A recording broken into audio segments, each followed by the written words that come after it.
When we think about the legal requirements that align with language access, this takes us back some time to the Civil Rights Act of 1964.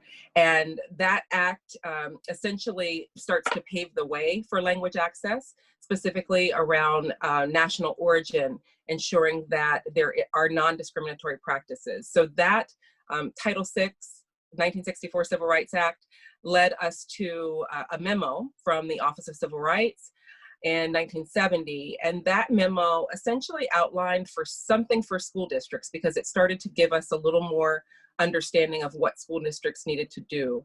And it was very basic information, but at that time it was that school districts needed to ensure that families who were not speakers of English, for anything that was called to the attention of other families who were English speakers, that they needed to have something to ensure that they could understand what was taking place as well. And that was pretty broad. And then quite honestly, it was not until 2015 that guidance was released from the US Department of Education, Department of Justice, Office of Civil Rights, that really began to outline with some specificity what schools and school districts are required to do to ensure accessibility for parents who are not native speakers of English.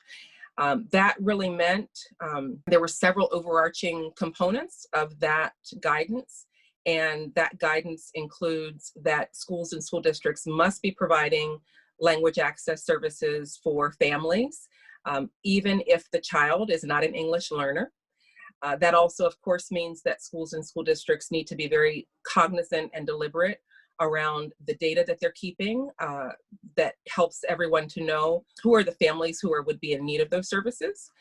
And then also it began to outline some very specific information around who could provide the language access services, focusing on the fact that students should never be providing services, family members should not be providing services, that schools and school districts should be utilizing trained staff and specifically trained interpreting staff to provide those services to families in language access, which means, of course, interpreting and translation.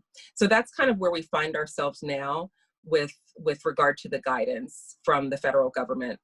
Various states and locales have other guidance. The state of Maryland specifically has guidance around translation for special education, and I know we'll probably get to communicate a little bit more about that, but it's very dependent on the state as to the specificity around certain documents for translation. But the overarching legality is that as schools and school districts, we must provide these services to families to ensure that they are equitably engaged.